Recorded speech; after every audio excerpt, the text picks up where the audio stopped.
ओम नमः शिवाय दोस्तों, जय माँ काली, जय माता दी।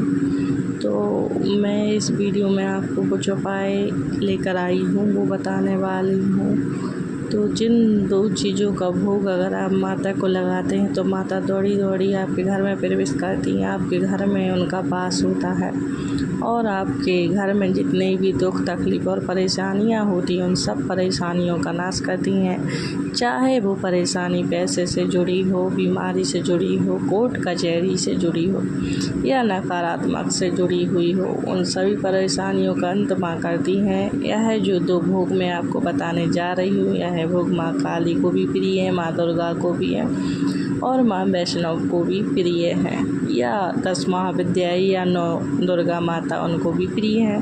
यह दो भोग एक ऐसे भोग हैं जो हर व्यक्ति लगा सकता है, पर उनको पता नहीं होता। वह अलग अलग भोगों के पीछे भागते रहते हैं। वैसे तो माता को जो भोग लगाए जाते हैं वह अलग अलग भोग माँ को लगाए जाते हैं, जिसमें गुड़ का भोग भी लगाया जाता है, माँ को बेसन के लड्डू का भोग लगाया जाता है, माँ को पंचमेवा का भोग लगाया जाता है, सब मेल मिठाई का भोग लगाया जाता है, हलवे पूड़ी का भोग लगाया जाता है। और इन्हीं में जो माँ का सर्वप्रिय भोग है, वह दो भोग जो सर्वप्रिय हैं, इस भोग को हर व्यक्ति लगा सकता है। खीर का भोग भी माँ को प्रिय होता है, और जो मैं भोग आपको बताने जा रही हूँ यह भोग माँ को अत्यंत प्रिय है।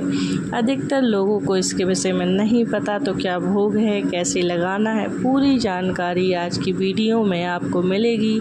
वीडियो को ध्यान से सुनना, साथ साथ में पहली बार चैनल में है तो चैनल को लाइक ज़रूर कर देना और वीडियो को शेयर ज़रूर करना, साथ साथ में सब्सक्राइब ज़रूर कर लेना।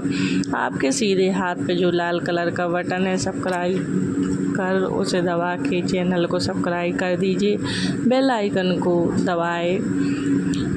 बता दूं, दो भोग वो हैं। पहला भोग होता है लौंग का भोग, जो माँ को अत्यंत प्रिय भोग है, माँ को बहुत ज़्यादा प्रिय। और लौंग के साथ दूसरा भोग होता है बतासे का भोग। कई जगह पर बतासे को कुछ और भी बोलते हैं, पर हमारे यहाँ बतासे को जो सफ़ेद सफ़ेद होता है गोल गोल, उसे बतासा कहा जाता है।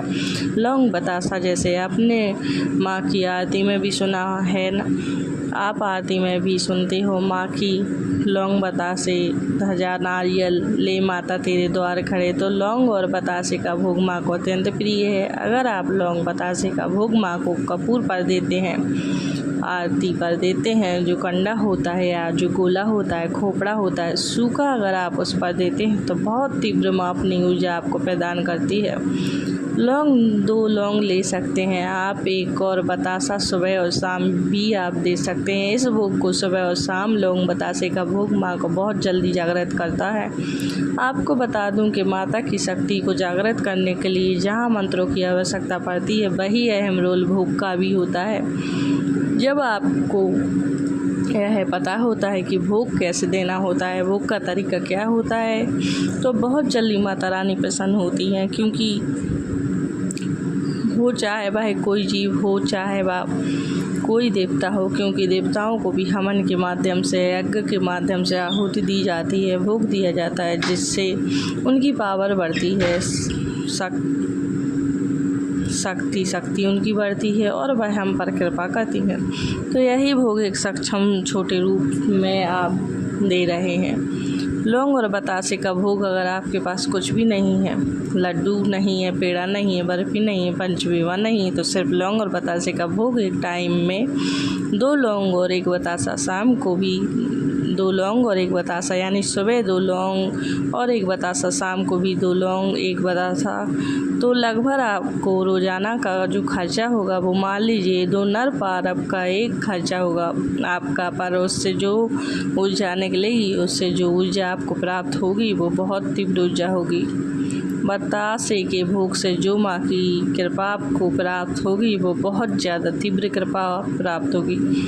अच्छा, इसके साथ अगर आप दुर्गा सप्तशती का पाठ करना शुरू कर दें, रोज़ाना एक पाठ शुरू कर दें, तो दुर्गा सप्तशती का विशेष रूप से यह पाठ आप शाम को करें, तो आप जिस ऊर्जा को महसूस करेंगे वह ऊर्जा पर प्रचंड होगी। माँ की बहुत अच्छी ऊर्जा आपको प्राप्त होगी। सात्विक रूप में, वैष्णव रूप में माँ की कृपा प्राप्त होगी।